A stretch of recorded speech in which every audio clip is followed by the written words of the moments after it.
అందరికీ నమస్కారం. సాధనతో సంగీత శిఖరాలను అందుకోవడానికి సంగీత సాధనాంజలికి స్వాగతం పలుకుతోంది మీ గీతాంజలి. ఈ పరమ పవిత్రమైన కార్తీక మాసంలో మనం ఆ జగద్గురువులు ఆది శంకరాచార్యుల వారు మనకు అందించినటువంటి అతి గొప్ప శక్తివంతమైన మహిమాన్వితమైనటువంటి స్తోత్రం శివానంద లహరిని నేర్చుకోబోతున్నాం. ఈ శివానంద లహరిని నేర్చుకోవాలన్నా, పాడుకోవాలన్నా, అసలు మొదలు పెట్టాలి అనే ఆలోచన మనకి రావాలన్నా ఆ పరమశివుని అనుగ్రహం, ఆజ్ఞ ఉండి తీరాల్సిందే. మనం ఈ కార్తీక మాసంలో ఒక యజ్ఞంలాగా, అంటే 1-2 శ్లోకాలు నేర్చుకొని ఆ తర్వాత కొన్నాళ్లకు మధ్యలో వదిలిపెట్టి అలా కాకుండా మొత్తం శివానంద లహరిలో 100 శ్లోకాలు ఉంటాయి. ఈ 100 శ్లోకాలను కూడా ఈ కార్తీక మాసంలో మనందరం నేర్చుకొని తీరాలి అనే సంకల్పంతో, ఆ పరమేశ్వరుని అనుగ్రహంతో ఈ శివానంద లహరిని మనందరం కలిసి నేర్చుకోవడానికి ప్రయత్నిద్దాం. ఇక ఈ శివానంద లహరిని మనకు అందించిన జగద్గురువులు శ్రీ ఆదిశంకరాచార్యుల వారు సనాతన ధర్మాన్ని పునరుద్ధరించి మనలో నిజమైన జ్ఞాన ప్రవాహాన్ని నింపడానికి ఎన్నో విలువైన, మహత్తరమైన, శక్తివంతమైన అనేక స్తోత్రాలను, వెలకట్టలేని భక్తి సంపదను మనకు అందించినటువంటి దక్షిణామూర్తి స్వరూపం. ఇక ఈ ఆదిశంకరాచార్యుల వారు రచించినటువంటి ఈ 100 శ్లోకాలతో కూడిన స్తోత్ర కావ్యం శివ భక్తి శాస్త్రం శివానంద లహరి చాలా శక్తివంతమైనది. ఇంకొక ప్రత్యేకత ఏమిటంటే, ఈ శివానంద లహరిని శ్రీశైలంలో ఆదిశంకరాచార్యుల వారు రచించారట. అంటే శ్రీశైలంలోని హాటకేశ్వరం అనే ప్రాంతం, దాన్నే ఇప్పుడు పాలధార, పంచదార అని కూడా అంటారు. ఆ ప్రాంతంలో శంకర భగవత్పాదుల వారు తపస్సు చేశారట. ఆ సమయంలోనే భ్రమరాంబ మల్లికార్జునులు కొలువైనటువంటి ఆ పవిత్ర పుణ్యక్షేత్రంలో, శ్రీశైలంలో ఈ పవిత్రమైన శివానంద లహరిని రచించి మనకు అందించారు. ఇక శివానంద లహరి, లహరి అంటే ప్రవాహం. ఆ పరమశివుని సేవించేటప్పుడు, ధ్యానించేటప్పుడు, ఆయన్ని తలుచుకున్నప్పుడు మనకు కలిగేటటువంటి ఆనందం మాటల్లో చెప్పలేని విధంగా ఉంటుంది. దేనితోనూ పోల్చలేని ఒక చక్కటి అనుభూతి మనకు కలుగుతుంది. అటువంటి అంతులేని ఆనంద ప్రవాహమే ఈ శివానంద లహరి. ఇక ఈ శివానంద లహరిని ఎవరు చదవాలి, ఎవరు నేర్చుకోవాలి, ఎటువంటి అర్హతలు ఉండాలి దీన్ని చదవడానికి అన్న విషయానికి వస్తే, ఇది నేర్చుకోవడానికి గొప్ప పండితులు కానక్కర్లేదు, ఎటువంటి జ్ఞానం, అర్హతలు, లక్షణాలు ఉండనక్కర్లేదు. మరి ఏముండాలి? ఈ శివానంద లహరిని చదవడానికి, ఆ పరమశివుని అనుగ్రహాన్ని పొందడానికి కేవలం నిష్కల్మషమైన, నిష్కపటమైన, నిండైన శుద్ధ భక్తితో, నిర్మలమైనటువంటి మనస్సుతో ఆ పరమశివుణ్ణి, స్వామి నువ్వే నాకు దిక్కు, ఓ శివయ్య నా భారం నీదేనయ్యా అంటూ, నీవే నాకు సర్వస్వం అంటూ ఆ శివుణ్ణి మనసారా, మనస్ఫూర్తిగా, మనస్సు నిండా నమ్ముకోవడమే ఈ శివానంద లహరిని నేర్చుకోవడానికి కావలసిన ముఖ్యమైన అర్హత. కాబట్టి ఆ శివుణ్ణి అలా తలుచుకుంటూ ఈ శివానంద లహరిలోని శ్లోకాలను చదువుతూ ఉంటే మన మనస్సు ఆనందంతో నిండిపోతుంది, ఉప్పొంగిపోతుంది. మన హృదయంలో ఆ శివుని రూపం కళ్ళకు కట్టినట్లుగా కనిపిస్తుంది. ఆయన్ని చూసిన ఆనందంలో మన కళ్ళు కూడా చెమరుస్తాయి. అంతటి భావాన్ని, ఆనందాన్ని, అంతులేనటువంటి అనుభూతిని కలిగించేటటువంటి ఈ శివానంద లహరిని మనందరం కలిసి నిండైన మనస్సుతో నేర్చుకుందాం. ఇక ఈ శివానంద లహరిని ఎవరైతే చదువుతారో వారికి పరమశివుని అనుగ్రహం పూర్తిగా లభిస్తుంది అని చెప్పడంలో ఎటువంటి సందేహం లేనే లేదు.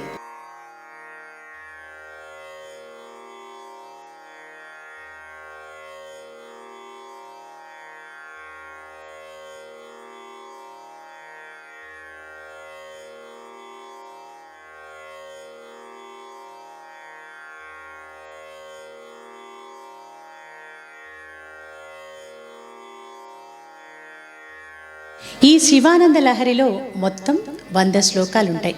ఈరోజు వీడియోలో మనం మొదటి 10 శ్లోకాలను అక్షర దోషాలు లేకుండా ఎలా పలకాలి, ఎక్కడ విడదీసి పాడాలి, ఎటువంటి ఉచ్చారణ దోషాలు లేకుండా ఎలా చదవాలి అని తెలుసుకుంటూ నేర్చుకుందాం.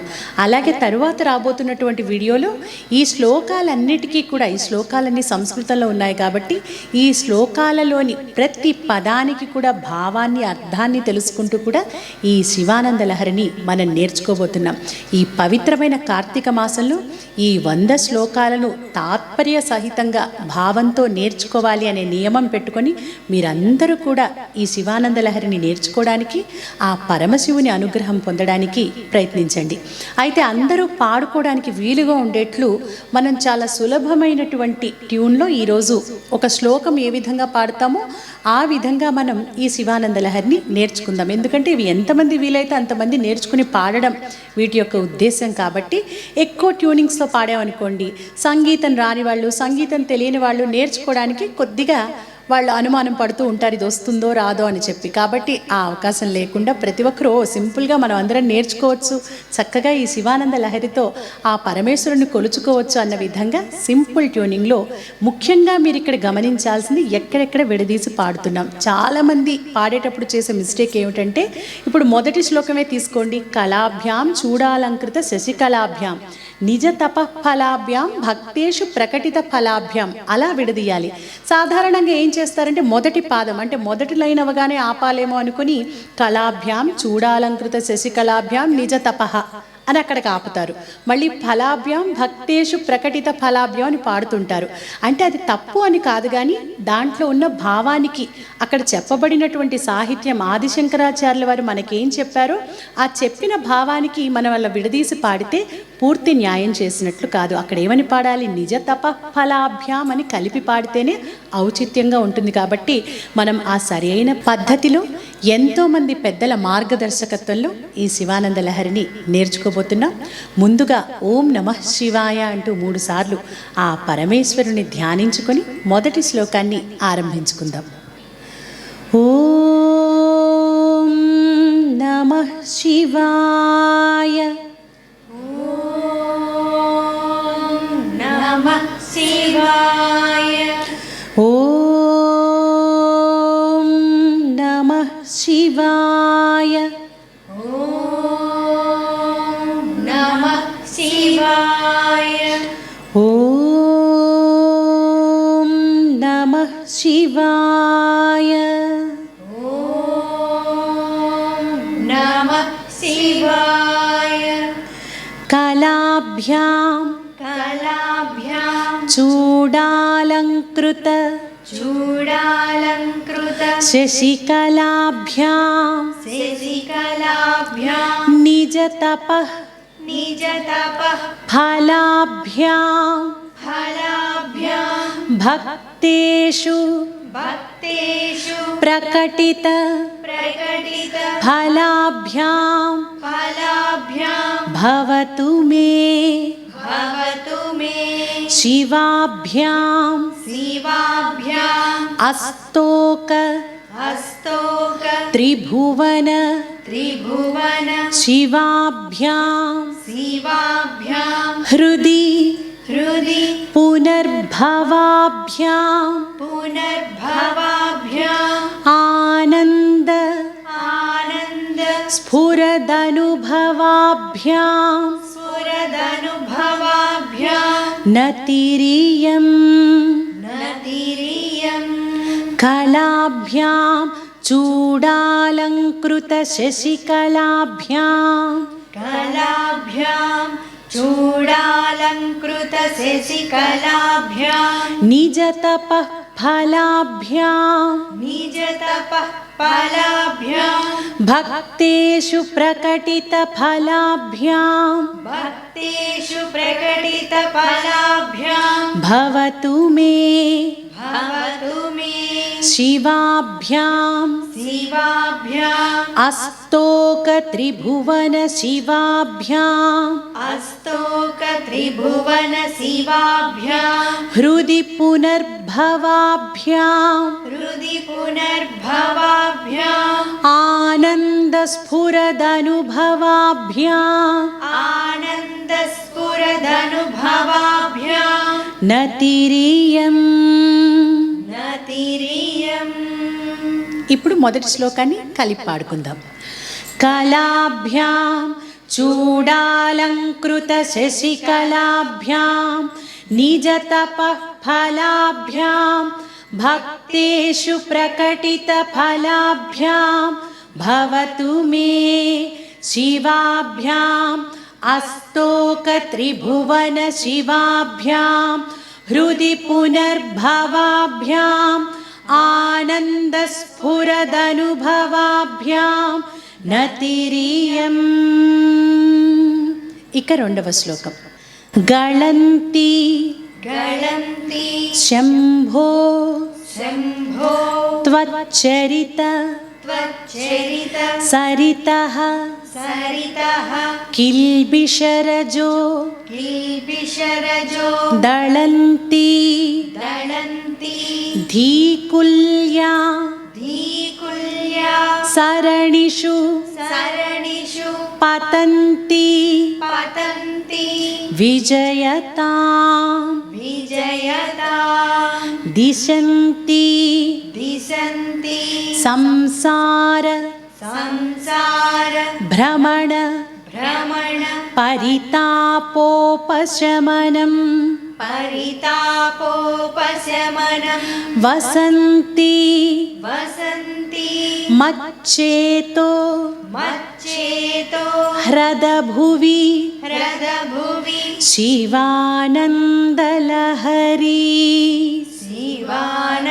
శివానందలహరి గళంతి శంభో గళంతి శంభో త్వచ్చరిత సరితః త్వచ్చరిత సరితః కిల్బిషరజో దళంతి కిల్బిషరజో దళంతి ధీకుల్యా సరణిషు పతంతి ధీకుల్యా సరణిషు పతంతి విజయతాం విజయతాం దిశంతి దిశంతి సంసార భ్రమణ సంసార భ్రమణ పరితాపోపశమనం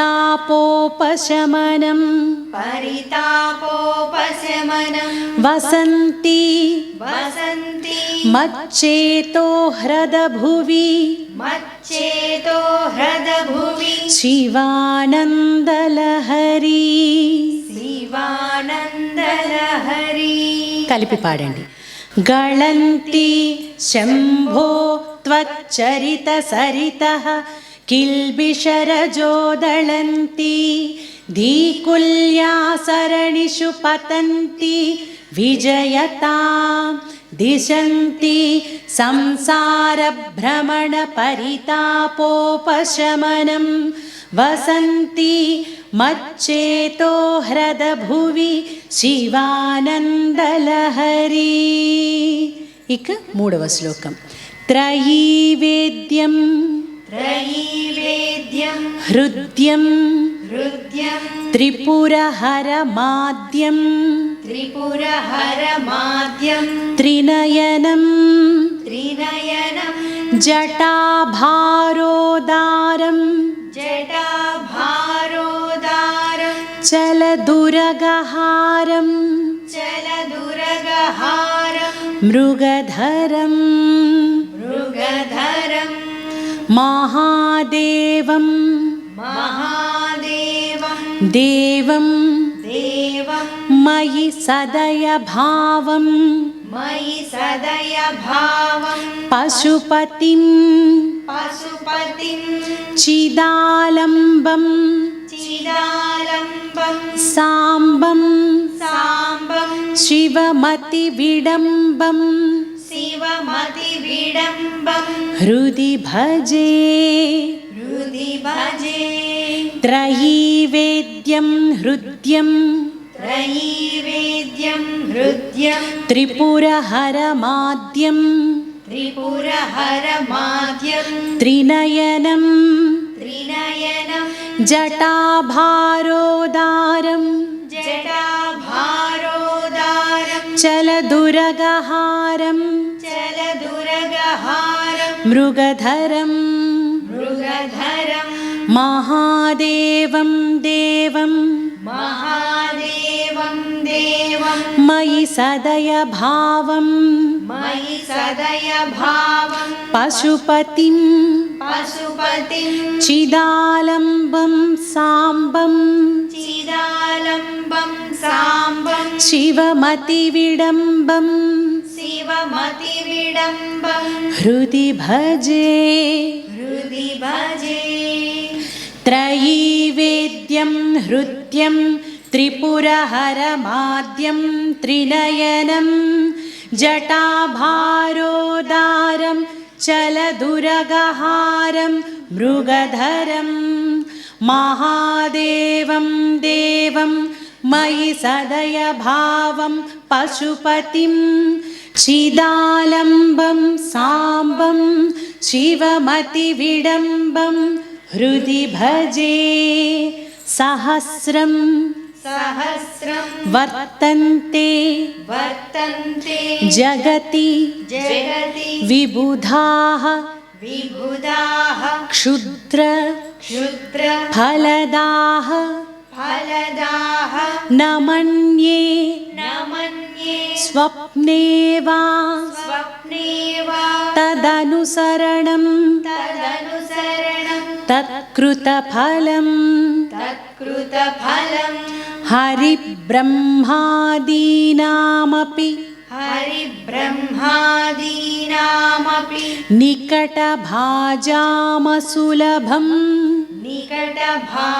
निकटभाजामसुलभं चिरं याचे चिरं याचे शम्भो शिव शम्भो शिव तव तव पदाम्भोज पदाम्भोज भजनं भजनं सहस्रं वर्तन्ते सहस्रं वर्तन्ते जगति विबुधाः जगति विबुधाः क्षुद्रफलदाः क्षुद्रफलदाः न मन्ये स्वप्ने वा न मन्ये स्वप्ने वा तदनुसरणं तदनुसरणं तत्कृतफलं तत्कृतफलं हरिब्रह्मादीनामपि हरिब्रह्मादीनामपि निकटभाजामसुलभं निकटभाजामसुलभं चिरं याचे चिरं याचे शम्भो शिव शम्भो शिव तव पदाम्भोज भजनं तव पदाम्भोज भजनं सहस्रं वर्तन्ते जगति विबुधाः क्षुद्रफलदाः न मन्ये स्वप्ने वा तदनुसरणं तत्कृतफलं हरिब्रह्मादीनामपि निकटभाजामसुलभं चिरं याचे शम्भो शिव तव पदाम्भोज भजनं स्मृतौ स्मृतौ शास्त्रे शास्त्रे वैद्ये वैद्ये शकुन शकुन कवितागान कवितागान फणितौ पणितौ पुराणे पुराणे मन्त्रे वा मन्त्रे वा स्तुतिनटन स्तुतिनटन हास्येष्वचतुरः हास्येष्वचतुरः कथं कथं राज्ञां राज्ञां प्रीतिर्भवति प्रीतिर्भवति मयि मयि कोऽहं कोऽहं पशुपते पशुपते पशुं पशुं मां मां सर्वज्ञ सर्वज्ञ प्रथित प्रथित कृपया कृपया पालय विभो पालय विभो स्मृतौ शास्त्रे श्रुतौ शास्त्रे वैद्ये शकुन वैद्ये शकुन कवितागानफणितौ कवितागानपणितौ पुराणे मन्त्रे वा पुराणे मन्त्रे वा स्तुतिनटन स्तुति स्तुतिनटन हास्येष्वचतुरः हास्येष्वचतुरः कथं राज्ञां कथं राज्ञां प्रीतिर्भवति मयि कोऽहम् प्रीतिर्भवति मयि कोऽहं पशुपते पशुपते पशुं मां पशुं मां सर्वज्ञ सर्वज्ञ प्रथित प्रथित कृपया पालय विभो कृपया पालय विभो स्मृतौ शास्त्रे वैद्ये शकुनकवितागानफणितौ पुराणे मन्त्रे वा स्तुतिनटन हास्येष्वचतुरः कथं राज्ञां प्रीतिर्भवति मयि कोऽहं पशुपते पशुं मां सर्वज्ञ प्रथित कृपया पालय विभो घटो वा मृत्पिण्डोऽप्यणुरपि च मृत्पिण्डोऽप्यणुरपि च मृत्पिण्डोऽप्यणुरपि च मृत्पिण्डोऽप्यणुरपि च धूमोऽग्निरचलः धूमोऽग्निरचलः पटो वा तन्तुर्वा तन्तुर्वा परिहरति किं घोरशमनं किं घोरशमनं वृथा कण्ठक्षोभं वहसि तरसा तर्कवचसा पादाम्भोजं शम्भोर्भज परमसौख्यं व्रज सुधीः घटो वा मृत्पिण्डोऽप्यणुरपि च मृत्पिण्डोऽप्यणुरपि च धूमोऽग्निरचलः पटो वा तन्तुर्वा परिहरति किं घोरशमनं वृथा कण्ठक्षोभं वहसि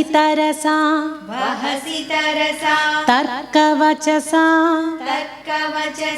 पादाम्भोजं शम्भोर्भज परमसौख्यं व्रज सुधीः घटो वा मृत्पिण्डोऽप्यणुरपि च धूमोऽग्निरचलः पटो वा तन्तुर्वा परिहरति किं घोरशमनं वृथा कण्ठक्षोभं वहसि तरसा तर्कवचसा पादाम्भोजं शम्भोर्भज परमसौख्यं व्रज सुधीः मनस्ते पादाब्जे निवसतु वचः स्तोत्र फणितौ करश्चाभ्यर्चायां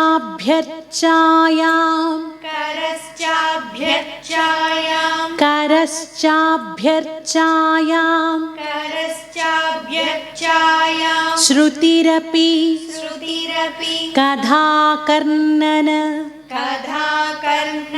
विधौ तव ध्याने बुद्धिर्नयन युगलं मूर्तिविभवे परग्रन्थान् कैर्वा परमशिव जाने परमतः मनस्ते मनस्ते पादाब्जे निवसतु मनस्ते पादाब्जे निवसतु वचः स्तोत्रफणितौ वचस्तोत्रपणितौ करश्चाभ्यर्चायां करश्चाभ्यर्चायां श्रुतिरपि श्रुतिरपि कथाकर्णनविधौ कथाकर्णनविधौ तव ध्याने तव ध्याने बुद्धिर्नयनयुगळम् बुद्धिर्नयनयुगळं मूर्तिविभवे मूर्तिविभवे परग्रन्थान् कैर्वा परग्रन्थान् कैर्वा परमशिव परमशिव जाने परमतः जाने परमतः मनस्ते पादाब्जे निवसतु वचः स्तोत्रफणितौ करश्चाभ्यर्चायां श्रुतिरपि कथाकर्णनविधौ तव ध्याने बुद्धिर्नयनयुगळं मूर्तिविभवे परग्रन्थान् कैर्वा परमशिव जाने परमतः यथा यथा बुद्धिस्सुप्तौ बुद्धिसुप्तौ रजतमिति रजतमिति काचास्मनि काचास्मरि मणिः मणिः जले जले पैष्टे पैष्टे क्षीरं क्षीरं भवति भवति मृगतुष्णासु मृगतृष्णासु सलिलं सलिलं तथा तथा देवभ्रान्त्या देवभ्रान्त्या भजति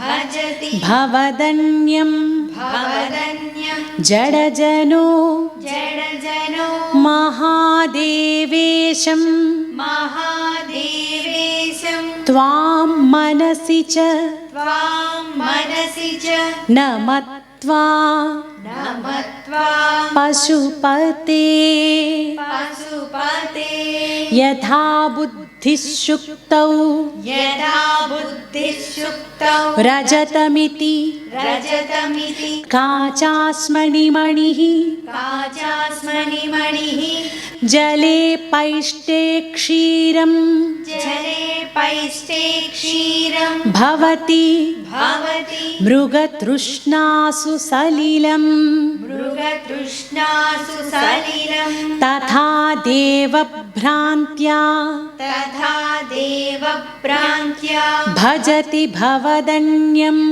भजति भवदन्यं जडजनो जडजनो महादेवेशं महादेवेशं त्वां मनसि च त्वां मनसि च न मत्वा पशुपते नमत्वा पशुपते यथा बुद्धिस्सुप्तौ रजतमिति काचास्मणिमणिः जले पैष्टे क्षीरं भवति मृगतृष्णासु सलिलं तथा देवभ्रान्त्या भजति भवदन्यं जडजनो महादेवेशं त्वां मनसि च न मत्वा पशुपते गभीरे गभीरे कासारे कासारे विशति विशति विजने विजने घोरविपिने घोरविपिने विशाले विशाले शैले च शैले च भ्रमति भ्रमति कुसुमार्धं कुसुमार्धं जडमतिः जडमतिः समर्प्यैकं समत्यैकं चेतः चेतः सरसिजमुमानाथ सरसिजमुमानाथ भवते भवते सुखेनावस्थातुं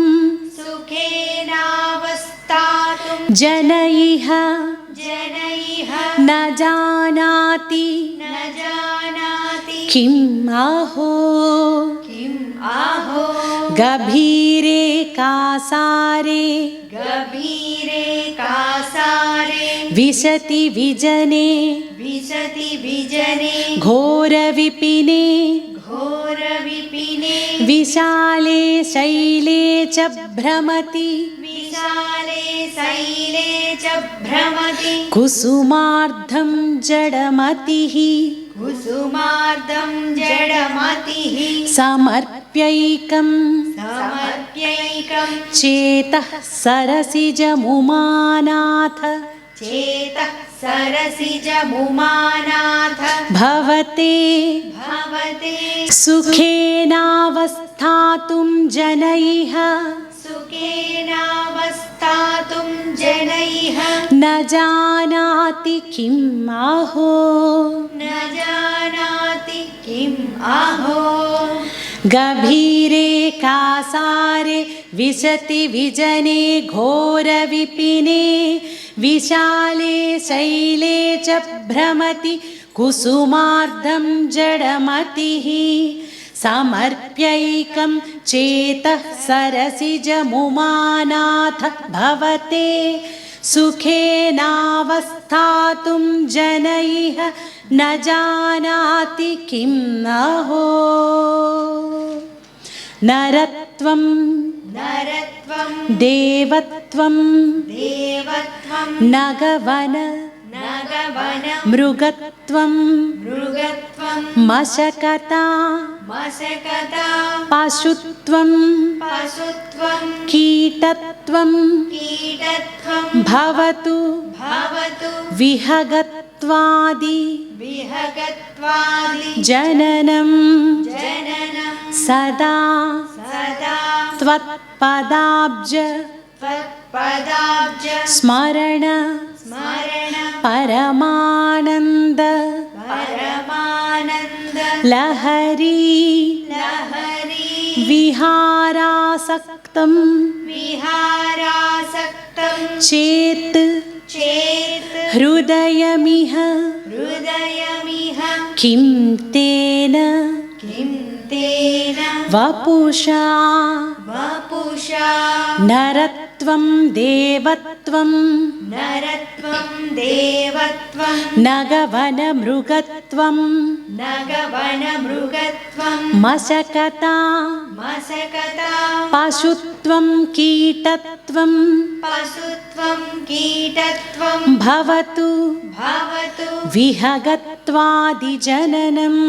विहगत्वादिजननं सदा त्वत्पदाब्जस्मरण सदा त्वत्पदाब्जस्मरणं परमानन्दलहरी परमानन्दलहरी विहारासक्तं चेत् विहारासक्तं चेत् हृदयमिह हृदयमिह किं तेन वपुषा किं तेन वपुषा नरत्वं देवत्वं नगवनमृगत्वं मशकता पशुत्वं कीटत्वं भवतु विहगत्वादिजननं